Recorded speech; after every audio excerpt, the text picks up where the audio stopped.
everyone, welcome back to our channel. We had a request from one of our subscribers. They wanted to see us set up the annex on the Jayco Jpod Outback. So hubby here. It's me.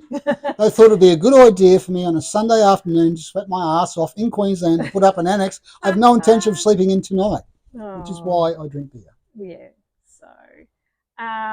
So in this little video, John's going to put up the annex for you and just share some little tips and hints about putting it up. The annex is an Xtend annex, and it came with the pod. So with this particular model, so I think some earlier models it wasn't included. I'm not sure. If it's possible to get one fitted to your pod, I'd recommend it. They're not real hard to put up. Yeah. They seem to be pretty well made, and again, I've got a lot of experience making canvas goods. I didn't have to make this annex because it came with it, so that was good. I have done a couple of minor modifications because I just can't help myself. Mm-hmm. But it gives you a 2 metre wide by 1.8 metre space at the back, which would take 2 standard adult stretchers, or probably 1 standard adult stretcher and a kid stretcher if you really wanted that much extra room. It's where our dogs sleep because, yes, we are crazy people and we travel with dogs. Yeah. But they're very comfortable in the annex, and the thing that I like about it is that because it's all sealed around the floor and everything, it's a secure place for our dogs to sleep. We can feel confident that they're not going to be able to get out and go roaming in the night as well. So I love that about this annex. Yeah, really good. Yeah, so and what you'll see is John was able to put up the annex in about 15.5 minutes. Talking crap the whole time along. And drinking beer. And drinking beer. So yeah, we're happy to hear from you guys how quickly you can put up your annex, and perhaps we can do a annex challenge to some of the other Jpod people and see who can put up their annexes the fastest. So. I'm willing to concede not to compete. Yeah, but it'll be fun. Anyhow, enjoy the video, and thanks for watching. Cheers, guys. You want your floor down first. Now, the reason we've got the mat laid out is I've been doing canvas and vinyl work, canvas goods manufacturer, for more than 30 years, since 1985. If you're on a hard surface like this, you want something under it. You don't want to be stepping on the PVC on concrete. You might think it's really smooth and you might have swept it, but you can rip vinyl up really, really quick if you don't. So we've modified our floor a little bit. I've added more press studs, which is really cool if you've got the tools and you know what you're doing.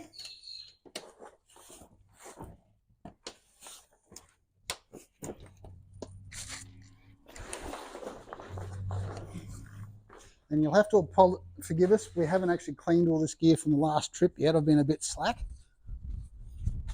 So once you've got your floor down, you want to peg it down and you want to try and get that back edge as square as you can, and then do your other 2 corners.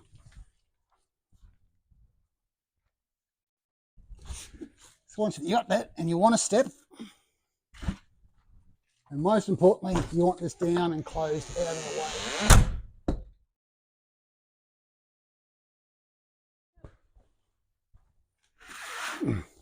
Then your roof. Now we've cheated a bit.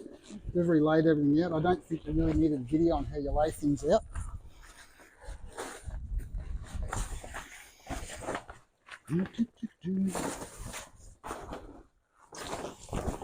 Now if this is ever giving you any trouble, just spray a bit of silicone spray through the sail track and everything will slide through much easier.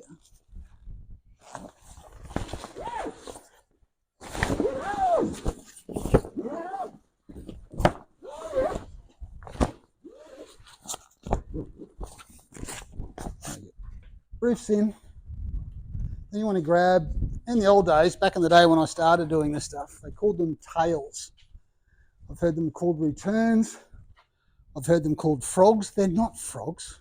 Frog is a different part of the stitching altogether. They're returns or tails. If people use the correct terms, they'd find things would go along a lot easier.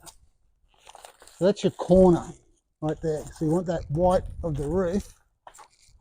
Manipulate a bit in there. down onto the Velcro. Nice and simple.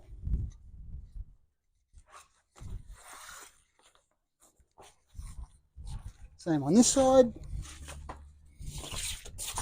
You want the hook. People will call that hard Velcro. It's not, it's hook Velcro. Pointing out.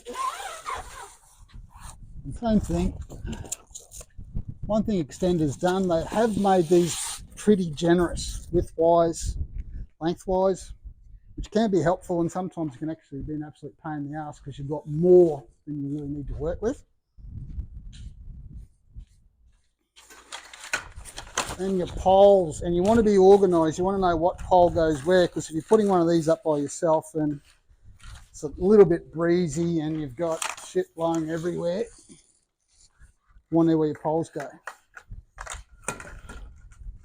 That's the last one we'll end up using, that bowed one.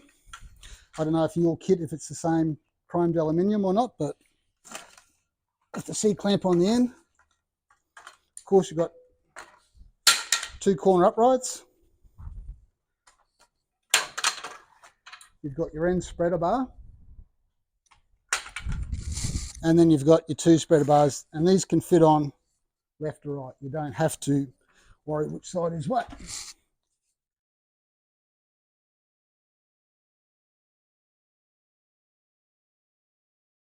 Right. When you start attaching all this, you've got little brackets up there. In, pull around, you want this handle pointing down. Now there's no use trying to get everything pulled out tight and pulled out stretched, because you've got a bit of doing. Point the vertical pole, front spreader, and this is where it can get a little bit fiddly, but it's not too bad. Don't go full height. Just want a little bit. You don't want everything tight to begin with. You just want everything to a point where you can work with it.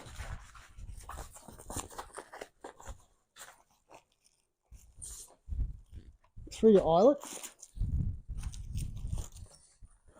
Put it down just a little bit. Again, you don't want to be stretching out tight. We'll do another video on why I hate spreader bars so much. I'm old school. I like poles and I like ropes. Right, like that. Now you'll find, if you're lucky, you can still hold that. Grab your next corner spreader bar.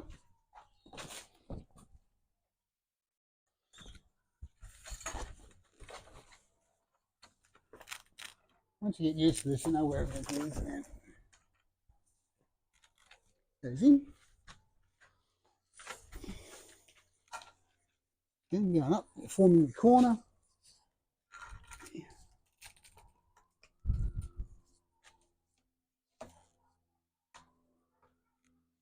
Yep.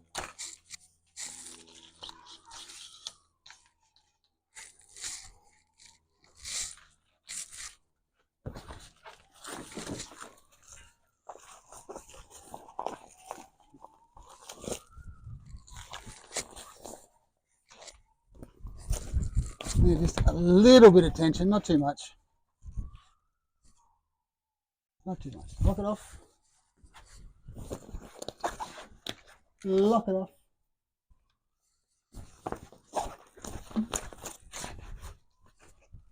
Lock it off.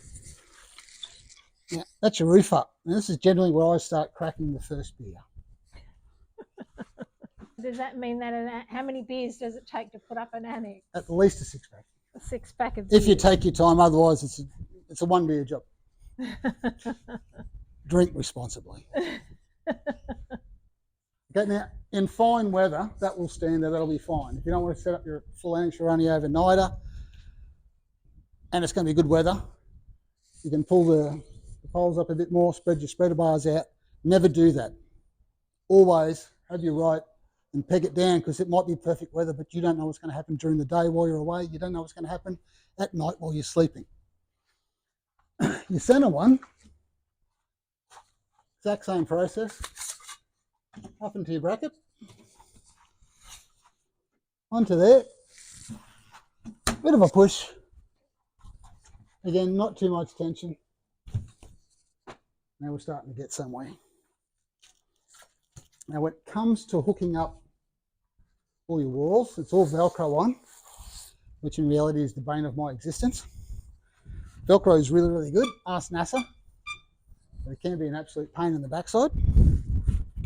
So when it comes to the corners, give yourself a little bit of room. Bring your poles in a little bit, but in particular, fold your valance up.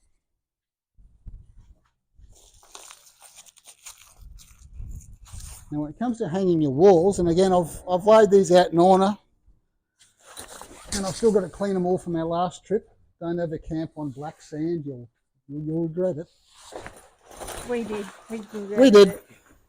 Our first campsite at Woodgate Beach in the campgrounds was on black sand, and we actually ended up packing up and moving to a different site. So I'm a big believer in start at your corners and then work back to the van. Don't start at the van and work back to your corners, because again, these walls they're pretty ample size-wise. So my advice would be, you've got the center of the pole there, just come around a little bit, and you can start bringing the Velcro down. You want to hold it tight.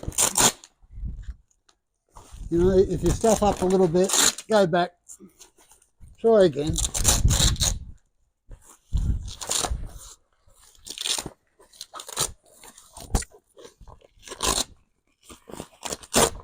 Nice and simple. And underneath the tail, pull that down nice and tight as you go.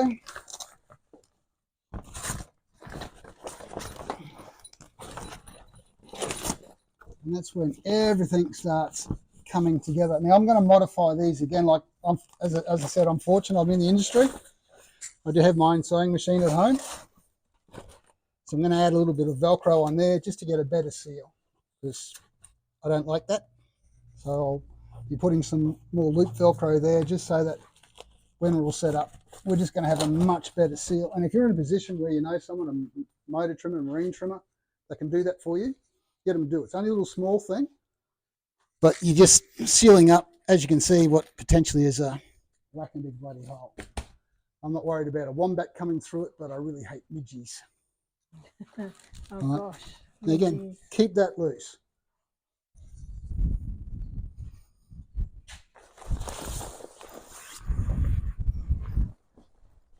We've got the rear wall. And a lot of this, you'll get better and better at with repetition. I may have made hundreds and hundreds of annexes, but I don't really put them up all that often. And you could obviously write on each piece, couldn't you? You could you could initially, but you'll probably find you're only going to have to do that, look at it twice. It becomes really second nature. You know this wall is the end.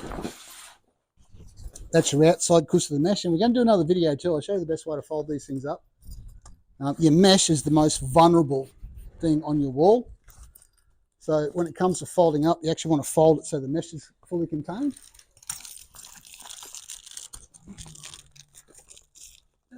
And this is why I hate Velcro. I'll probably end up modifying this roof, and I think I'll just end up going to the old-fashioned hook on, because I haven't seen the system better yet. I don't really like zip-on walls, because if the zip fails, then you can't put the wall on. Velcro is good, but the more you use it, the shorter its lifespan. So yeah, I think I'll end up putting what they call a frog. This is what I was talking about before, which is another layer of canvas under there with some eyelets in it. Hooks on the wall, and it's just a matter of simply hooking it up. But again, once we get that done, we'll do another video and show you how that works. And again, we're back to the corner. That's holding. Lovely.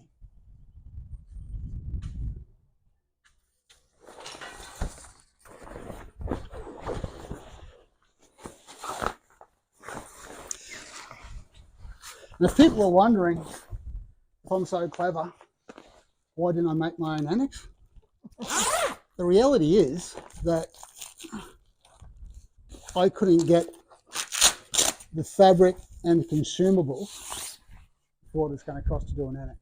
And plus it came with the van. And it came with the van. It's not like we added it on. I mean, it wasn't an optional extra. It just came with this particular van and model. So I'm putting up with it. There are some things I want to change, certainly, but it's good canvas. The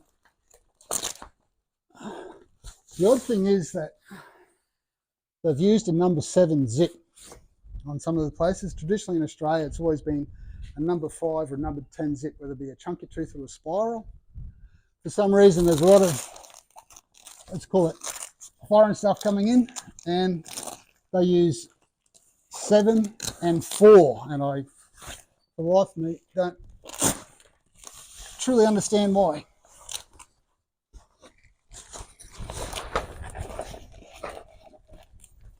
Now, we haven't attached the ladders to the peg down points yet. Having said that, we haven't been in a position where we needed to. So if your floor's pegged down, you can just tuck it in out of the way so you're not tripping on it. And that loop itself, on good level ground, is going to take a peg to hold it down anyway. So now once you've got all that, bring the pole back over the corner and you start bringing it up to height.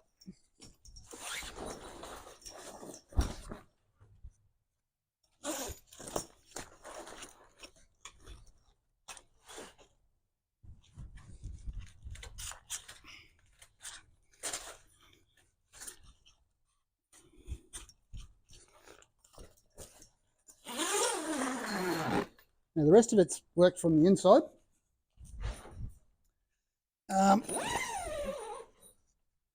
There are right and wrong ways with everything. Now most people are going to straight away flick that up.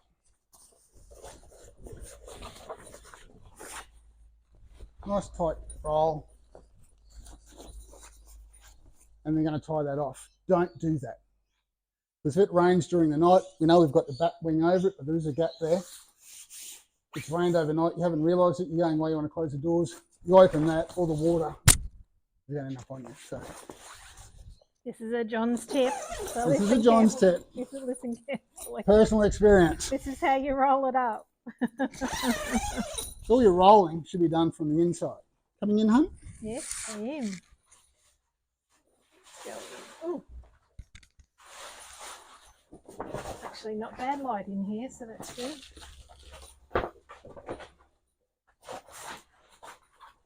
Now try and get it as tight as you can.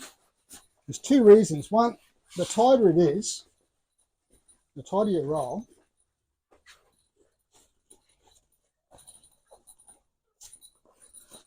the better it's going to hang across there, and a little bit more headroom. If you roll it really loose, then maybe it'll end up hanging down there. It's going to drop a little bit, but I really like this toggle system over the old-fashioned roll-up Velcro ties, because again, Velcro is not my favourite thing. So your door flaps, and this is the best tip I can give you. Roll them up, same way, but do it from the inside.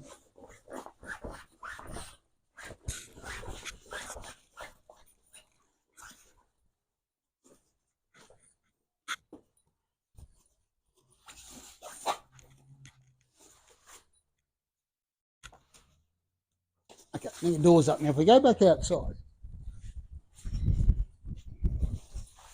you can see that even with your mesh door down, if it's rained overnight, the water's going to water lay.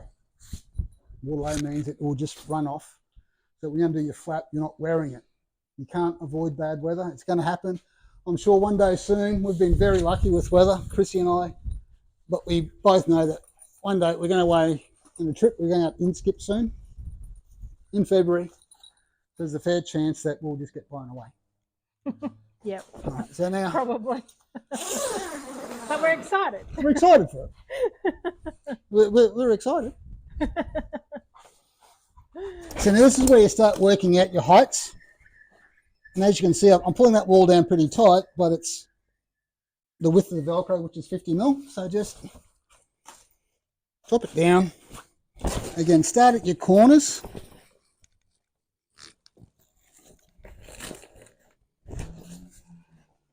Get your Velcro on. And now you can pull that wall up nice and tight. Then work at the van, pull it across, and you're done. And again, if you're in a good position, go lift your pole up. You can fold the mud flap in underneath. And there's always been two schools of thoughts on mud flaps. Some people swear that's the best way, and other people will swear black and blue, that's the best way. And that just comes down to your own experience, how many times you do it, what you think works for you. What works for me may not work for you. Now, one little modification I have made to the Annex, because I was kind of a bit pissed when I saw it, is if you guys have got these Annexes, normally you've only got one slide on the window.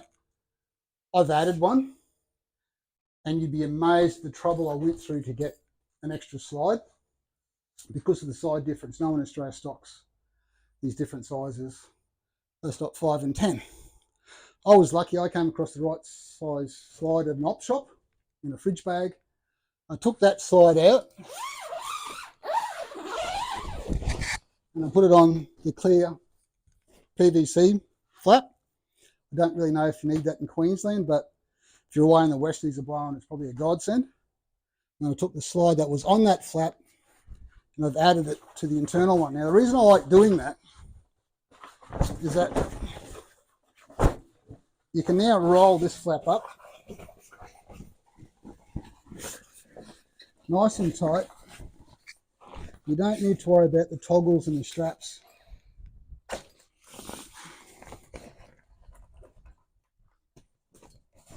And you can zip that up. Now, if you want, sure, use the ties. But the reason I like the two zip slides, and I would say to Xtend outdoors, 2 zip slides every flap, every time. Honestly, I've been doing it for a long time and I was really disappointed that I had one zip. I just truly don't understand. The reason I like the two is now you up, say, halfway.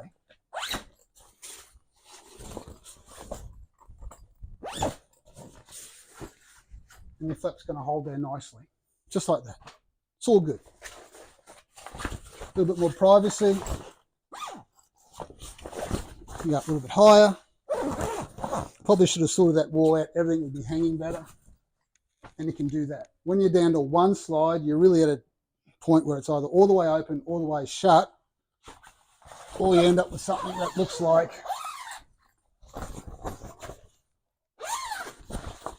that, you know, which is, yeah, it kind of works, but it kind of doesn't. I think I'm just too traditional.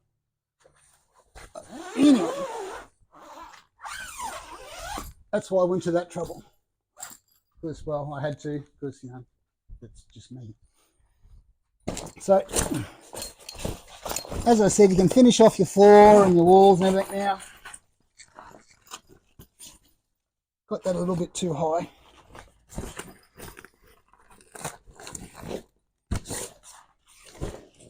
Oddly enough, as much as I'm not a huge fan of Velcro, I kind of like the Velcroed in floor. Particularly because we take the dogs with us, and it's a really good seal. If they're trying to get out in the middle of the night, you're going to hear the ripping sound of the Velcro. It's a good alarm clock. We'll do another video. It's quite simple too. If you've got things like fridges or bags, when your mesh is down, you've got the vinyl mud flap. If you point that in and put things on it, normally there's mattresses here for the dogs that'll hold it. When a dog tries to get out, they walk up right to the door and put their feet on it and try and push. Their own weight is going to hold that mud flap in, and they're going to hit it. And again, they're going to start making noises. You're going to wake up, you're going to hear it. If you don't have dogs, good on you. You're going to enjoy camping so much more than taking dogs with you. Oh, the dogs are great. Oh, the dog's great, yeah. They love it. Yeah, John loves taking the dogs The camping. puppies love it. Well, that's basically, apart from a couple little finer touches, getting everything lined up and rolled up. Okay, just quickly, the spreader bars, you'll think, oh, the roof's still a bit loose. Now, this is probably the best piece of advice I can give to you. Again, I'm going to add some more Velcro in different spots just to get a better seal in areas. Again, they're good because they've made the walls quite generous. So once you get used to it, don't battle them. But more than anything, why I don't like spreader bars. People say, oh, we like spreader bars because we don't like poles. Spreader bars are poles. And back in the day, we used to make spreader bars out of the poles to do this. What happens when you use spreader bars? If you pull any of the spreader bars really, really tight, you're going to get a very tight edge, very tight rear, very tight edge. But in here is always going to be baggy and it's going to hold water. And I don't care what anyone says about how much you pull them tight. This one, you can stretch them out until you're almost fatiguing the fabric. You're still going to get pooling. What stops that pooling is your ropes and your pegs.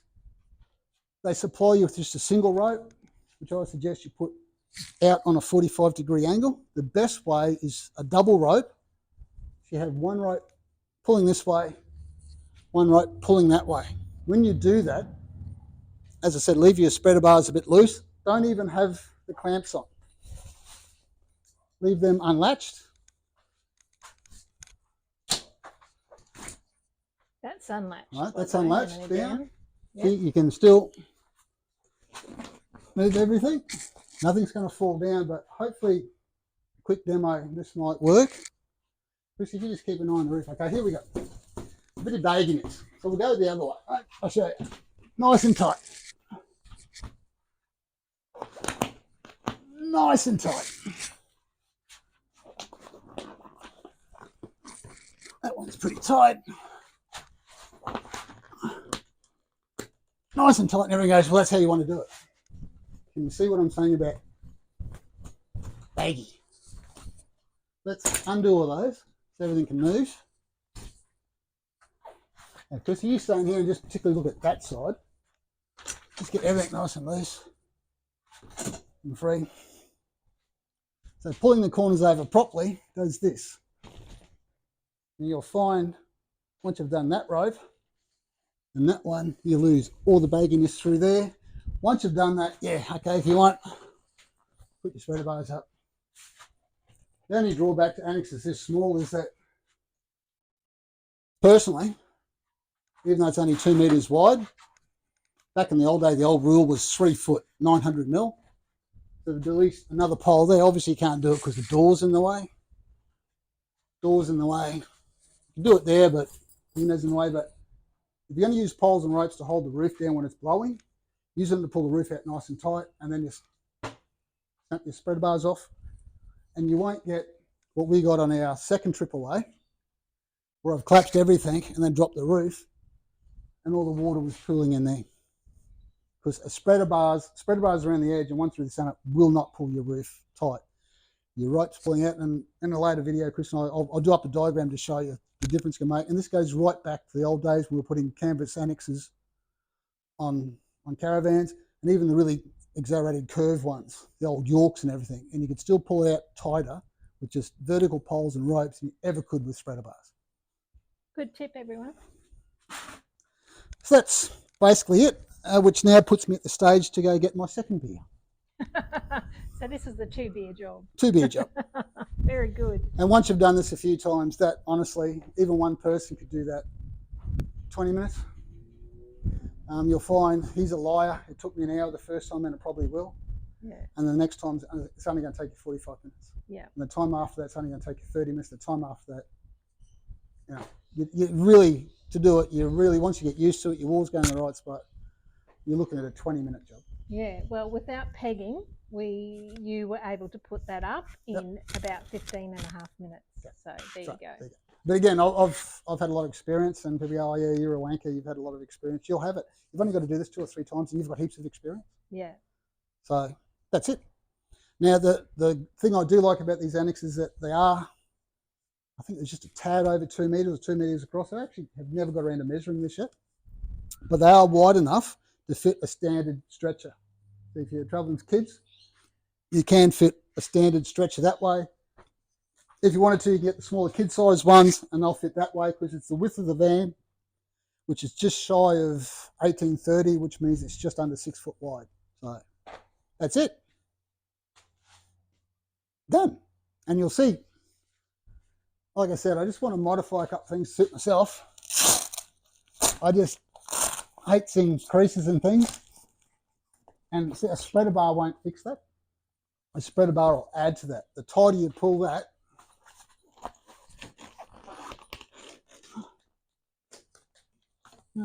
fixes it a bit, but you'll never get rid of that. You can, if you want, you can play around for an hour, pulling every little crease out. Myself, I'd rather get geared up and go fishing. You know, cook a meal, play with the dogs, go for a walk on the beach, go for a hike in the bush. I can put up with that because it's not going to let water into your annex. You know, it's all good. It's all cool. Done. But yeah, it is possible for the zip. You normally find they'll travel together, but there's always that chance, and it's a really, really slim chance that they could separate. And if it's down one end, you lose a strap. You want to have a pickle? Get yourself one of these little clips. Zip tie work, or you know, anything really. That way, no matter what, your slides really aren't going to move much. And that's it. All up nice and tight. There's heaps of movement in these bags. They're quite generous with it, but that's it. Just remember, bring your front in first, and just do it nice and slow and easy, because as much as the aluminium's all rounded off, it's got nice plastic end caps. It's hitting the fabric. You don't want to over fatigue it. Just front to in, rear to in, nice and easy. Have something ready to stand on. Strap them down, zip them up. There you go. Works every time.